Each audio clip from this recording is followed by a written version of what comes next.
one more. Now we're going to talk about the baker's hands, right? Okay. That's very exciting to talk about. So, do the baker's hands microorganisms interact with their starter? Okay, and what do these microorganisms cause in the starter? Okay. So when we did that study, that was in the summer of, I think, 2017. Mm-hmm. We sent a bag of flour with a protocol on how to make a sourdough to 18 bakers in 15 countries. Mexico, the US, Canada, Belgium, France, Italy, where were they? 15 countries. Romania was in there as well. And so everybody had to make a sourdough with the flour that I'd send them. So they had all the same flour, the same way of preparation. And they had to bring that sourdough back to where the library is located in the Center for Bread Flavor in Belgium. And then we had Professor Rob Dunn and his assistant Anne Madden with us in order to take samples of the sourdough, but also samples of the flour that was used to make the sourdough. And also we took a swab of their hands. And now the outcome of the study was that we wanted to see if it's the baker that is influencing the sourdough, but that's not the outcome of the study. What we have seen is that on baker's hands, you find microorganisms that you do not regularly find on humans. So it is not the baker influencing the sourdough, it is the sourdough influencing the baker. This is so cool. I'm gonna have to say that to people. This is so cool. Yeah. Então, pessoal, olha só. Essa pergunta é uma pergunta muito legal. É um experimento que eles fizeram em 2017. Basicamente, né, se fala muito assim, será que o que está na nossa mão vai influenciar o nosso fermento? Né? Os micro-organismos da nossa mão vão influenciar o nosso fermento? Né? Baker's hands, mãos do padeiro. Tá? Então, toda vez que ele fala baker's hands, significa mãos do padeiro. E aí, o que eles fizeram? Em 2017, eles fizeram um estudo. Eles deram um pacote de farinha igualzinho para 15 padeiros espalhados pelo mundo e um protocolo para eles criarem fermento do zero usando essas farinhas, essa farinha, a mesma farinha. Depois eles devolveram o fermento para a biblioteca, eles estudaram esses fermentos e também tiraram uma amostra, né? Passaram um cotonete na mão da galera e pegaram o fermento que eles criaram e o cotonete que eles passaram na mão deles e estudaram.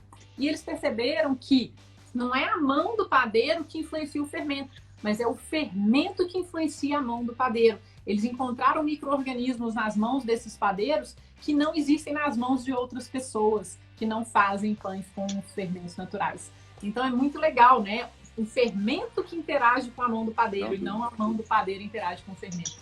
Então, assim, eu espero que vocês tenham gostado, né, dessas informações. I tell folks that making bread is awesome. In Portuguese, the word awesome is massa, and the word massa means dough, right? Yes. So I say, fazer pão é massa. Making bread is awesome, right? So why fazer pão é massa for you? Why is making bread awesome for you? Because bread is probably the most nutritional thing in the world. As long as humans are, actually bread has made that humans are what we are today. In the history, as soon as the humans started to settle, they started to grow wheat. And with that wheat, they were making bread. Now, it's thanks to that, thanks to the fact that bakers started to make bread, that civilization could start. Because before that, everybody was taking care of his own food. But as soon as you have someone taking care of your food, you can start doing something else. So that's why we should be very grateful to bakers and people who make bread, because in history, it has allowed humans to civilize and to become what we are today as a society. So it's one of the most basic foods that we have, and it's based on fermentation, and all the good things in life are based on fermentation.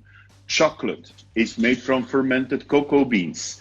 Yogurt is made from fermented milk. Cheese is also made from fermented milk. Sausage is made from fermented meat. Beer, wine, all these things are fantastic. And bread is the thing that unites all of them. Bread, if you have chocolate, if you have a choco paste without bread, you're not going to enjoy. If you have a piece of cheese with wine, you miss the bread. Bread is uniting everything that we have. It's the most fantastic staple food we have, and we should give it back the respect it deserves. And with sourdough, we can do that because the message of sourdough bread is a message of very healthy bread, very digestive. It's the best bread for our body you can imagine. Beautiful. Thank you so much.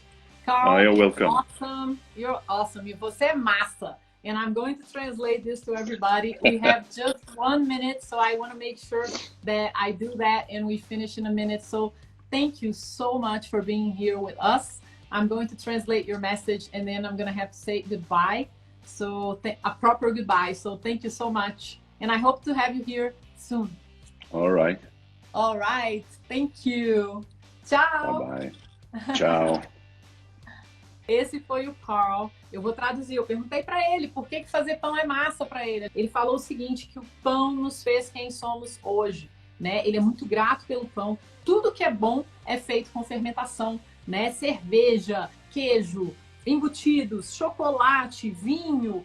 E o pão une todos eles, né? O pão, o sentimento dele é gratidão pelo pão. E a gente tem que respeitar muito o fermento natural, porque não existe pão mais saudável e mais nutritivo para a gente do que o pão de fermentação natural.